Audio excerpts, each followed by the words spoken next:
Luz y tinieblas. Cuestiones varias de espiritualidad católica por el padre José María Iraburu.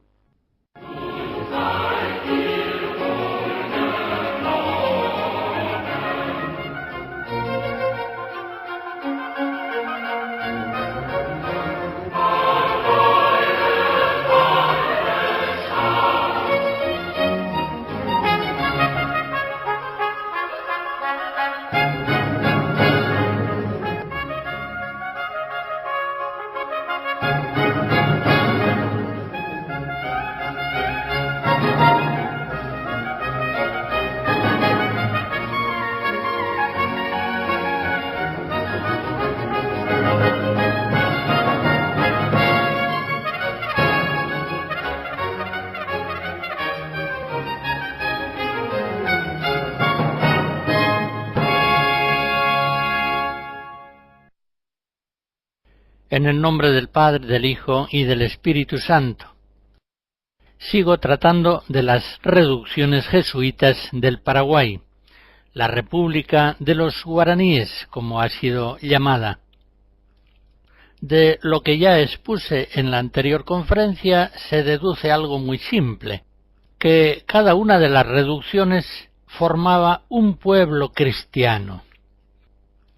Todo tiene en las reducciones una fuerte y continua expresión de vida cristiana comunitaria. Toques periódicos de campanas, cantos y danzas en las fiestas, procesiones y marchas diarias al trabajo, nacimientos, bodas, defunciones, celebraciones religiosas, oraciones en familia o en la iglesia, todo está inspirado por el Evangelio de nuestro Señor Jesucristo y por la mejor tradición de la Iglesia Católica. Recordaré algunos testimonios de padres jesuitas que conocieron las reducciones, como el padre Mistrilli. Hablando de la confesión frecuente, decía que los indios, con abundantes lágrimas, confesaban sus pecados. Es admirable el fervor con que abrazan la cruz y participan en las penas de la Santa Pasión con castigos diversos y duros en su honor. El padre Strobel comenta que apenas se puede describir la honestidad y piedad edificante sobremanera con que se presentan los indios cristianos. Y el padre Besson afirmaba: nuestros indios imitan en la vida común a los cristianos primitivos del tiempo de los apóstoles. Quizá en esta frase encontremos el elogio más alto de aquellas realizaciones que por obra del Espíritu Santo los jesuitas lograron en las misiones con los guaraníes. Ciertamente era el cura, era el padre misionero, la mediación decisiva usada por Dios para realizar aquel milagro que eran las reducciones. La Compañía de Jesús seleccionaba con sumo cuidado la calidad personal y espiritual de los jesuitas que habían de estar, a veces durante muchos años, solos con los indios en lugares tan apartados. En la crónica del ya citado padre Cardiel se dedica un capítulo a describir el régimen de vida espiritual impresionante que guardaba en la abnegación, la caridad y la santidad a aquellos misioneros, aquellos mártires testigos de Cristo en la selva. Y aunque haya muchos huéspedes, dice el padre Cardiel, nunca se deja esta distribución horaria. Guardaban fielmente las observancias que estaban determinadas para aquel misionero que había de ser cura de la reducción. Entre 1608 y 1768, es decir, aproximadamente a lo largo de siglo y medio, estuvieron en las reducciones unos 1500 jesuitas, entre sacerdotes y hermanos. De esos 1500 hubo 550 españoles, 309 argentinos, 159 italianos, 112 alemanes y austríacos, 83 paraguayos, 52 portugueses, 41 franceses, 22 bolivianos, 20 peruanos y 93 chilenos y de otras nacionalidades. Y lo más importante y meritorio que debemos recordar, en ese tiempo hubo 32 misioneros que murieron mártires. Y no debe extrañarnos un número tan alto de mártires, considerando en las reducciones, sobre todo en sus periodos fundacionales, la enorme hostilidad de los brujos y de los sacerdotes indígenas, considerando también la resistencia de los demonios, de la pereza, la soberbia, la lujuria. Lo raro es que sólo se produjeran 32 martirios. En Asunción, la capital de Paraguay, hay una capilla de los mártires. En una placa se leen los nombres de 23 de los misioneros jesuitas martirizados en la región. Y hay que señalar que ninguno de ellos murió a manos de los indios guaraníes de las reducciones. Más bien fueron asesinados por miembros de otras tribus que apenas conocían a los misioneros o en ataques de los paulistas. Estos paulistas eran cazadores de esclavos que procedían de Sao Paulo, en Brasil, y que consideraban a los padres misioneros como enemigos a causa de su defensa de los indios. Juan Pablo II, en 1988, canoniza al padre Roque González de Santa Cruz, que falleció en 1628. Antes de ser jesuita y misionero fue párroco en la Catedral de la Asunción, y con él canonizó también a los padres nacidos en España, Alonso Rodríguez y Juan Castillo, muertos en el mismo año de 1628. Los tres murieron mártires. El Papa, en la homilía de la canonización, recuerda cómo estos hombres fundamentaron día a día su trabajo en la oración, sin dejarla por ningún motivo. Como escribía el padre Roque en 1613 y cita el Papa, por más ocupaciones que hayamos tenido, jamás hemos faltado a nuestros ejercicios espirituales y modo de proceder.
Veamos cómo fue el final de las reducciones.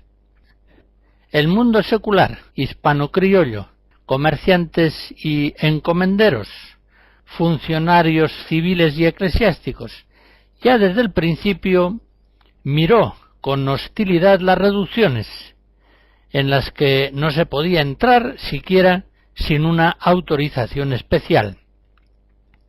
Acerca de las reducciones de los jesuitas corrieron muchas falsedades y calumnias, pero de uno u otro modo las reducciones siempre iban adelante y duraron 1 siglo y medio.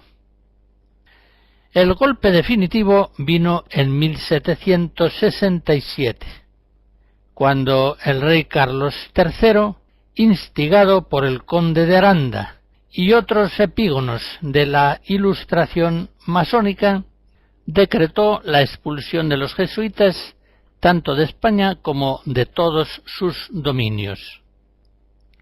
Esta medida brutal privó bruscamente a la América hispana de 2.700 misioneros religiosos, de los cuales 420 murieron a causa de la prisión o del viaje apresurado de repatriación. De este modo tan lamentable, se desbarataron un gran número de colegios, seminarios y escuelas, centros misioneros y también reducciones. 68 jesuitas tuvieron que abandonar las 32 reducciones que por aquel año atendían. Fueron inútiles las súplicas de los indios, como aquella conmovedora carta del Cabildo de la Misión San Luis Gonzaga, dirigida al gobernador de Buenos Aires en 1768. Dice así: llenos de confianza en ti te decimos, señor gobernador, con las lágrimas en los ojos te pedimos humildemente, dejes a los santos padres de la compañía, hijos de San Ignacio, que continúen viviendo siempre entre nosotros, y que representes tú esto mismo a nuestro buen rey, en el nombre y por el amor de Dios. Esto pedimos con lágrimas todo el pueblo, indios, niños y muchachas, y muy especialmente los pobres. Otras cartas de los indios, semejantes a esta, solamente consiguieron ser un digno epitafio de las reducciones. Estos poblados misioneros, las reducciones, fueron confiados a la dirección de funcionarios civiles y enseguida se vieron invadidas por hacendados y comerciantes, de tal modo que pronto los indios las fueron abandonando. Y lo poco que de las reducciones quedaba, a fines del siglo XIX, fue arrasado en las guerras de la independencia. Hoy, las majestuosas ruinas de las iglesias y de los edificios de las reducciones, algunas galerías derrumbadas que se ven ya invadidas por la selva, son el testimonio patético de un milagro histórico de la gracia de Dios y de la posterior victoria de la Ilustración masónica sobre el Evangelio. Quiero considerar ahora algunas verdades fundamentales sobre las reducciones. El mismo espíritu liberal ilustrado que hace 2 siglos y medio arrasó las reducciones, ha seguido destruyéndolas hasta hoy en los textos de historia, sea por el olvido, sea por la falsificación. Por eso convendrá que afirme sobre ellas al menos 3 verdades principales. En primer lugar, las reducciones guaraníes produjeron una verdadera nación, un cuasi estado que algunos llamaron República Guaraní, donde se desarrolló un pueblo de unos 200.000 indios, cantidad muy respetable considerando la cuantía de los pueblos dispersos por la América hispana de aquella época.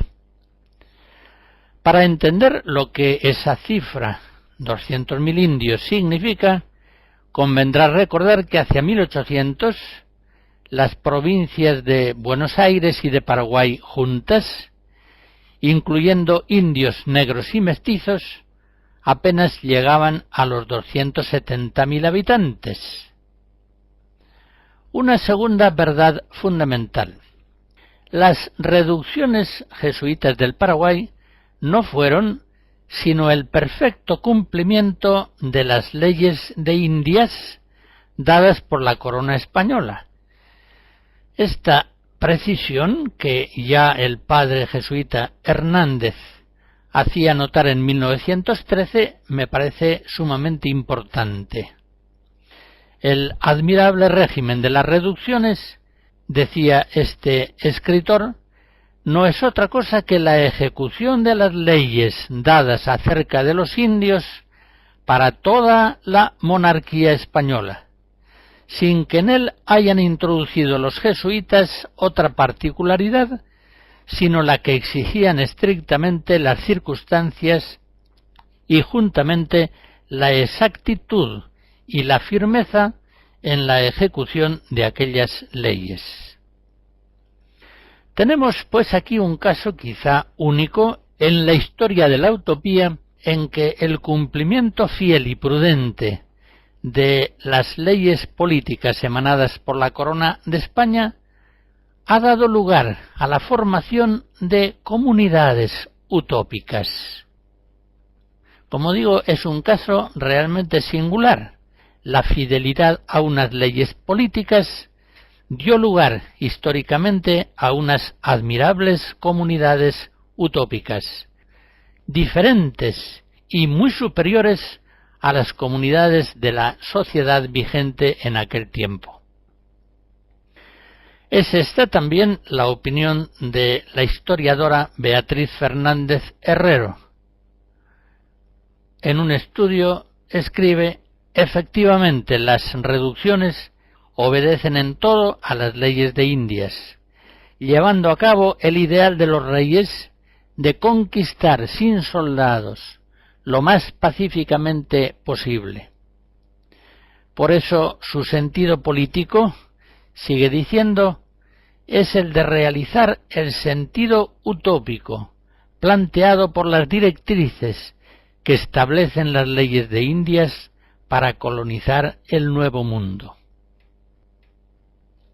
Una tercera verdad que debe quedar firmemente asentada: las reducciones guaraníes son realmente comunidades utópicas, en el sentido más exacto del término.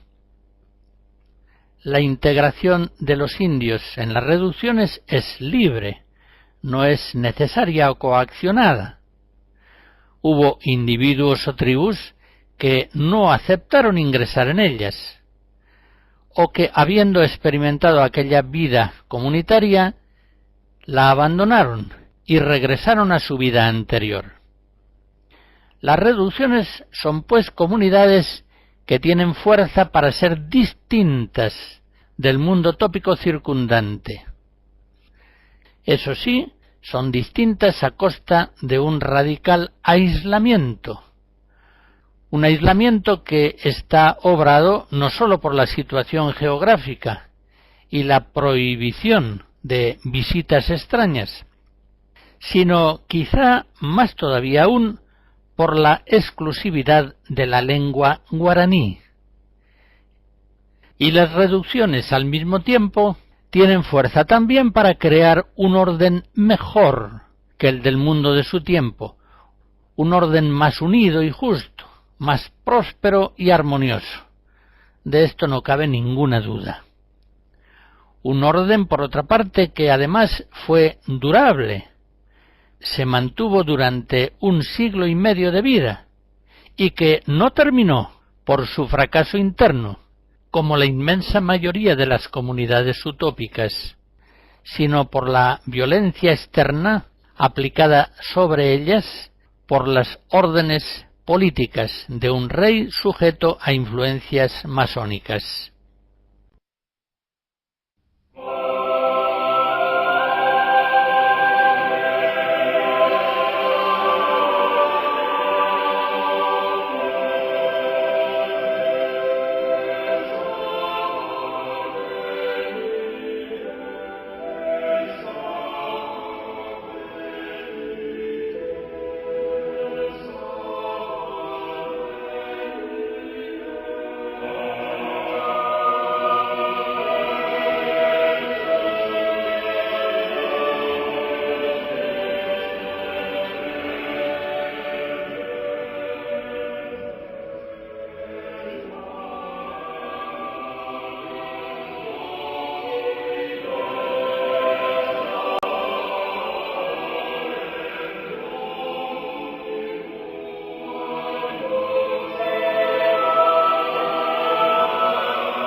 Las reducciones jesuitas del Paraguay fueron ya desde su tiempo convertidas en un mito. Y aunque siempre han tenido y tienen detractores que las acusan de paternalismo, excesivo aislamiento, uniformidad forzada, excesivo comunismo, sin embargo, dentro y fuera de la Iglesia ha predominado siempre con mucho el juicio positivo acerca de ellas. Un ex jesuita, Guillaume Tomás Reynal, que abandonó también el sacerdocio para poner su pluma al servicio de los enemigos de la Iglesia, confesaba que cuando en 1768 salieron las misiones de las manos de los jesuitas, habían llegado al grado máximo de civilización al que quizá puedan ser conducidas las nuevas naciones, y ciertamente habían alcanzado un grado superior a todo cuanto existía en el resto del nuevo hemisferio. Allí se observaban realmente las leyes, reinaba una exacta policía, quiere decir un orden civil exacto. Las costumbres eran puras. Una fraternidad dichosa unía los corazones. Todas las artes necesarias para la vida se habían allí perfeccionado, y eran conocidas algunas también de adorno. La abundancia era universal, y nada faltaba en los depósitos públicos. El número de ganado vacuno subía a 769.000 y el de las mulas y caballos a 95.000, el de las ovejas a 221.000, sin contar algunos otros animales domésticos. Esto lo reconocía el ex jesuita Reynal, en el que puede suponerse que no había una parcialidad favorable en referencia a las realizaciones de la Compañía de Jesús de su tiempo.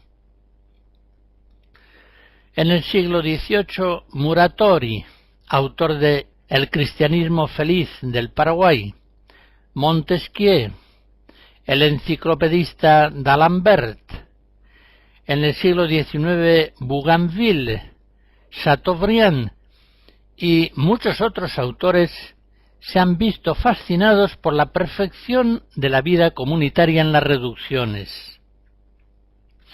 Muy particular admiración han sentido hacia ellas, lógicamente, algunos escritores socialistas, como el escocés Cunningham Graham, que en 1901 publica Una Arcadia desaparecida.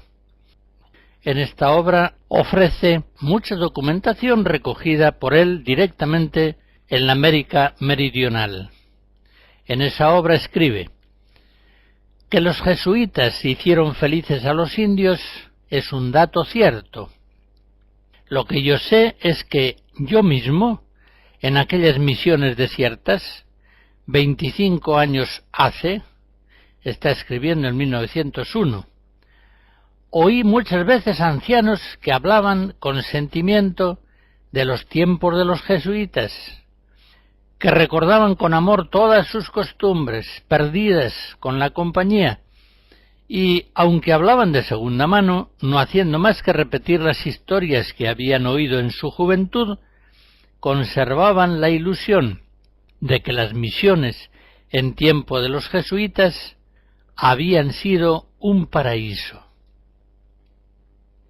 A mí personalmente, al tratar de las reducciones del Paraguay, me interesa especialmente comprobar las maravillas que la gracia de Cristo puede realizar cuando su vino es guardado en odres nuevos. Comprobar el nivel de santidad cristiana comunitaria alcanzada por aquellos pobres indios guaraníes, que hasta su ingreso en las reducciones misionales eran indios que vivían desnudos, perezosos, ignorantes, belicosos, antropófagos, vivían en formas sumamente primitivas y lamentables. Alvar Núñez Cabeza de Vaca, que a mediados del 16 fue gobernador del Río de la Plata, en el capítulo 16 de sus comentarios dice de ellos: esta generación de los guaraníes es una gente que come carne humana de otras generaciones, que tienen por enemigos cuando tienen guerra unos con otros. Y si los cautivan en las guerras, los traen a sus pueblos, y con ellos hacen grandes placeres y regocijos, bailando y cantando, lo cual dura hasta que el cautivo está gordo, porque luego que lo cautivan lo ponen a engordar, y le dan todo cuanto quiere comer, y a sus mismas mujeres e hijas, para que haya con ellas sus placeres.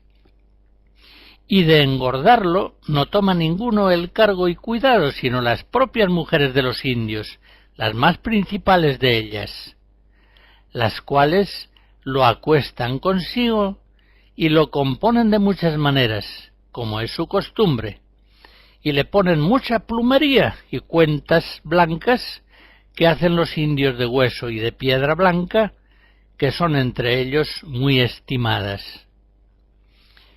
Y en estando gordo son los placeres, bailes y cantos muy mayores, y juntos los indios componen y aderezan 3 muchachos de edad de 6 años hasta 7, y danles en las manos unas hachetas de cobre, y un indio, el que es tenido por más valiente entre ellos, toma una espada de palo en las manos, que la llaman los indios macana, y sacan al cautivo en una plaza, y allí le hacen bailar 1 hora, y después que ha bailado, llega el de la macana y le da en los lomos con ambas manos un golpe, y otro en las espinillas para derribarle, y acontece, de 6 golpes que le dan en la cabeza, no poderlo derribar, y al cabo lo derriban.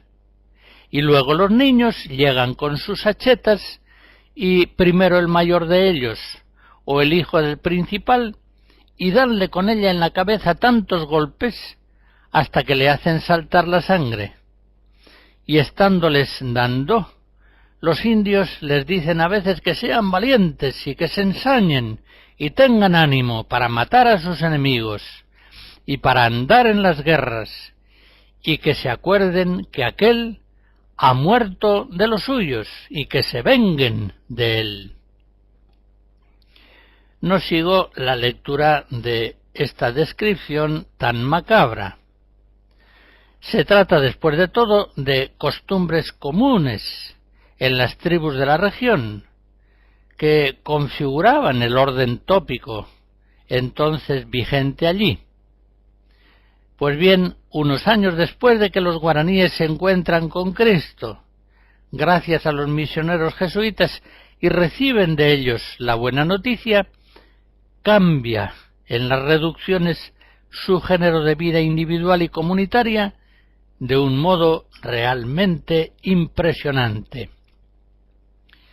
El escritor francés Chateaubriand, en su Genio del Cristianismo, publicado en 1802, en un capítulo que dedica a las misiones del Paraguay, cita una carta del obispo de Buenos Aires a Felipe V, en la que simplemente afirma: «Señor, en esas populosas comunidades compuestas de indios, naturalmente inclinados a toda suerte de vicios, reina tan grande inocencia que no creo que se cometa en ellas un solo pecado mortal».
En la anterior conferencia mencioné algunas formas violentas medievales de adventismo del reino.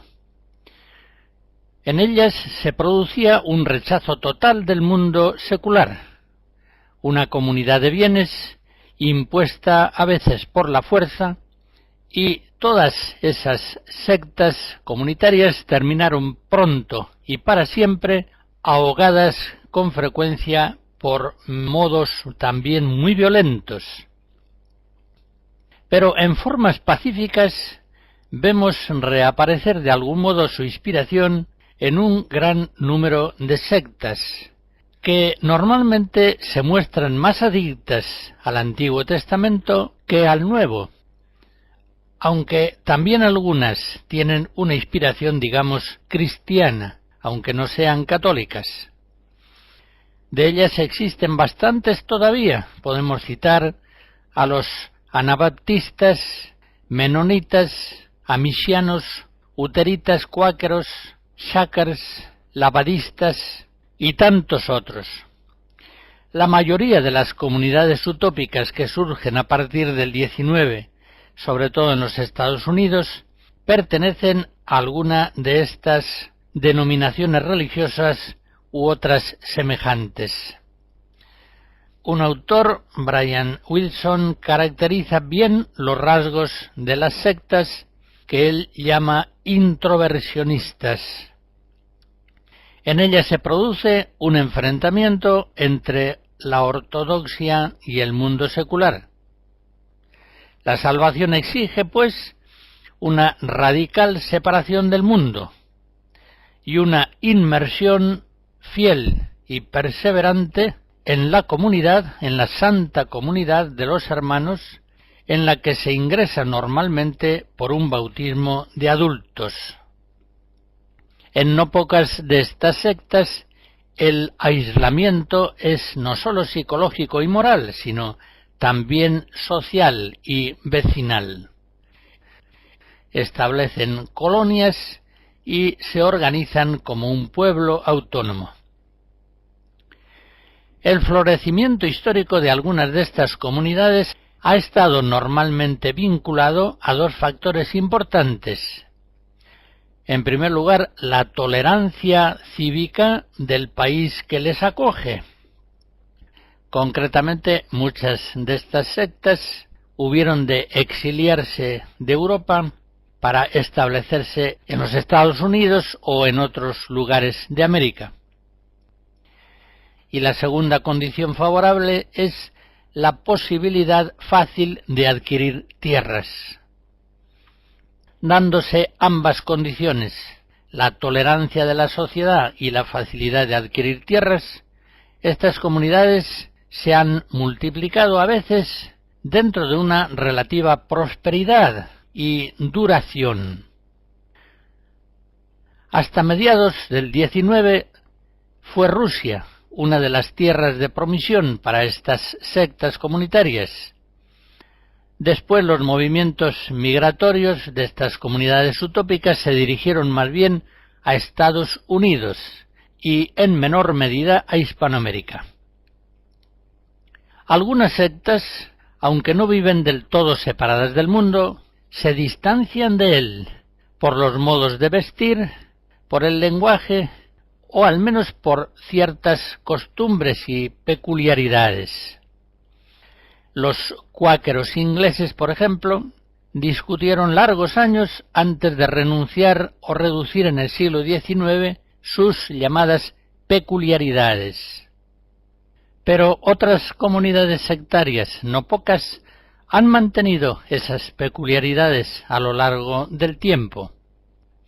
El lenguaje alemán tirolés, originario de los uteritas, siguió usándose entre ellos en Rusia o en Estados Unidos durante siglos. Es frecuente en estos grupos la endogamia estricta, de tal modo que en algunos de ellos casarse con alguien extraño a la comunidad implica la expulsión de la misma. Tienden también en general a soslayar ciertas leyes del Estado moderno, en la medida en que es posible, y a organizar por su cuenta tanto la educación como el trabajo, la seguridad social y la sanidad. Con frecuencia en estos grupos es muy escaso el celo apostólico. El mundo secular lo dan por perdido. No tratan de salvarlo, tratan de salvarse de él. Y si reciben conversos, lo harán quizá con reservas. A estas actitudes llegaron a veces estas sectas introversionistas después de haber sido adventistas. Al no producirse la llegada del reino de Dios esperada, tratan de vivir ese reino en la comunidad propia. O también es posible que antes fueran sectas conversionistas y al disminuir en ellas la fuerza evangelizadora, terminaron cerrándose en la propia santificación comunitaria. Examinaré con un poco más de detalle dos de estas comunidades, los uteritas y la Brüderhof.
Los uteritas, una rama disidente de aquellos anabaptistas de Münster combatidos por Lutero y los príncipes alemanes, forman una de las comunidades sectarias utópicas más antiguas. Fueron acogidos primero en Liechtenstein, pasaron a Austerlitz y allí crearon en 1533 una comunidad dirigida por el pastor anabaptista Jacob Uter, que era tirolés. En 1540 se compone la Carta Magna Uterita, que aún sigue vigente. Quizás sea un caso único de duración entre estos grupos. Característica de las sectas introversionistas suele ser la frecuencia de las migraciones, que se producen con relativa facilidad al ser la comunidad mucho más adicta a su ideal comunitario que al país tópico en que tratan de vivirlo. Los uteritas concretamente emigraron a Eslovaquia, a Transilvania y a Rusia, y al ser obligados en Rusia al servicio militar, se trasladaron a los Estados Unidos. Y allí, austeros y laboriosos, alcanzaron una notable prosperidad y crecimiento. Pero cuando en tiempos de la Primera Guerra Mundial sufrieron persecuciones a causa de su comunismo de bienes y de su pacifismo antibélico, se vieron obligados a partir en 1918 al Canadá. Los uteritas tratan de fundamentarlo todo en la Biblia: la humildad, la austeridad y sencillez de vida, el servicio continuo a Dios en todo, forman la clave de su ideario espiritual.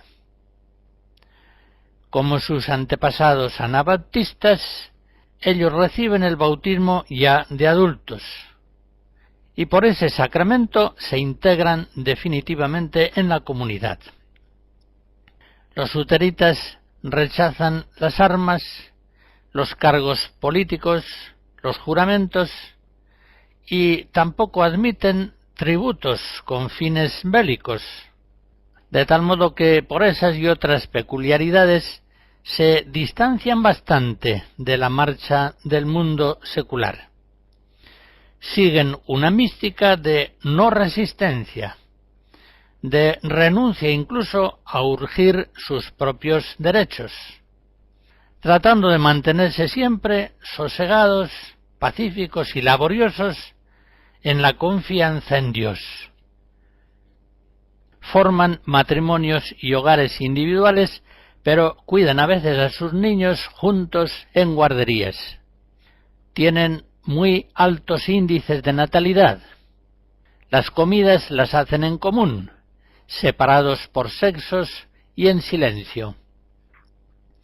Como son tan austeros y laboriosos, consiguen capitalizar fondos que les permiten a un tiempo sostener sus muchos hijos y fundar nuevas colonias.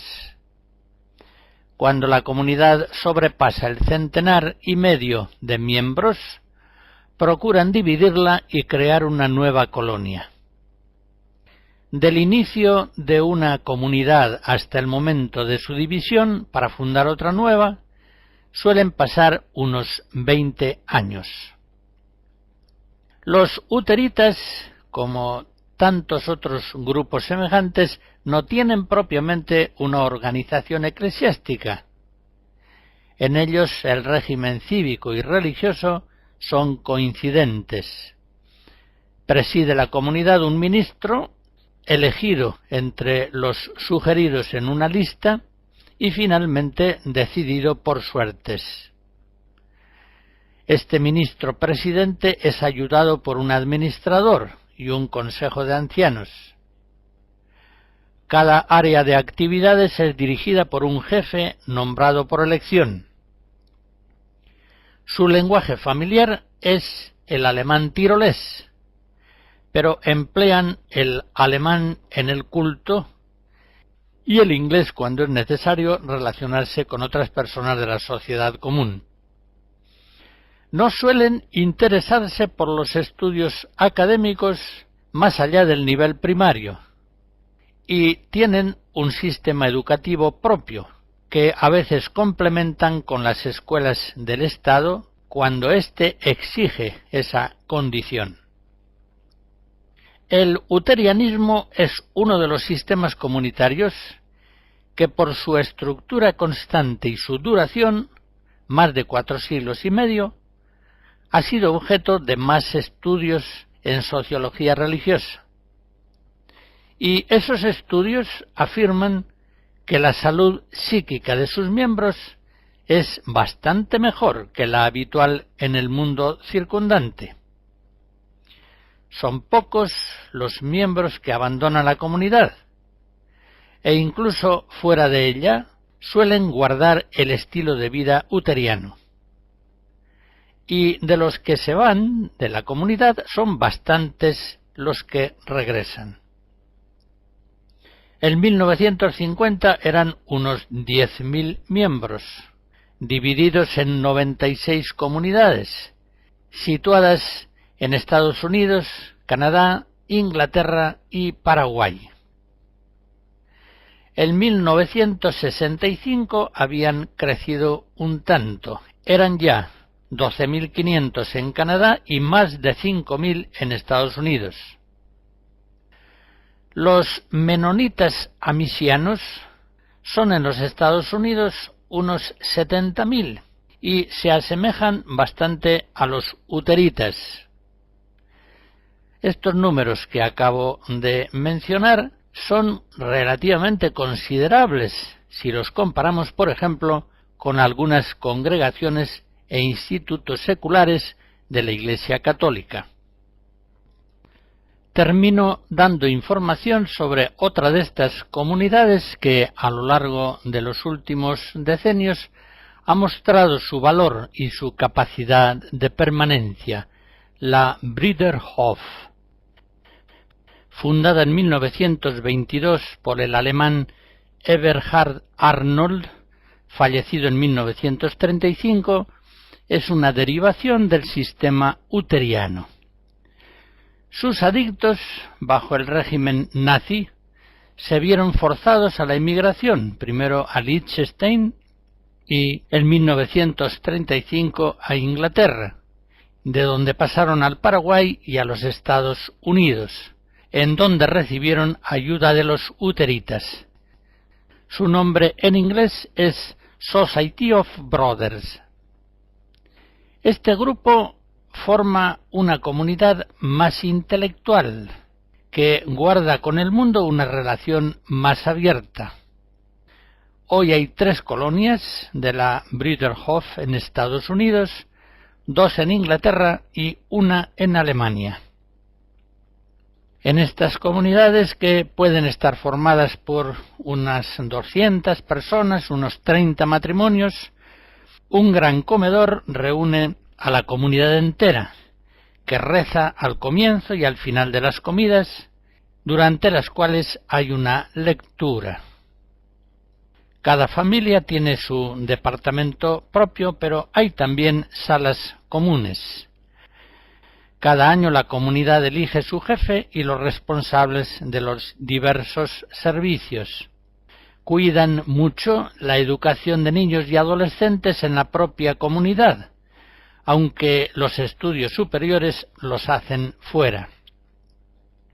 La comunidad procura también con gran solicitud que la inclinación personal pueda ser seguida en la profesión laboral, y se estima igualmente el trabajo manual o el intelectual. La comunidad de bienes se vive sin mayores problemas, y cuando estos surgen, proceden más bien de los familiares ajenos a la comunidad. En su inicio, las Brüderhof eran agrícolas, pero a mediados del siglo XX asumieron también pequeñas empresas industriales. No han pasado todavía del campo a la ciudad, pero no tienen especiales dificultades en su relación con el mundo civil. Admiten visitantes que por unos días se introducen en sus trabajos y formas de vida comunitarias. Aceptan también incluso visitas de no creyentes, siempre que manifiesten su voluntad de vivir según las enseñanzas de Jesús.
La bendición de Dios Todopoderoso, Padre, Hijo y Espíritu Santo, descienda sobre ustedes y les guarde siempre.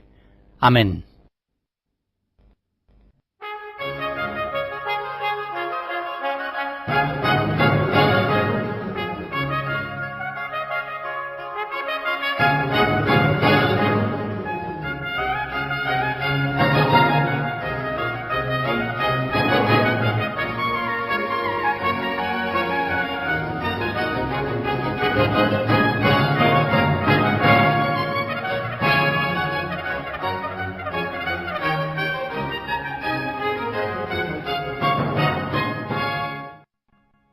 Hemos escuchado Luz y Tinieblas, cuestiones varias de espiritualidad católica por el padre José María Iraburu.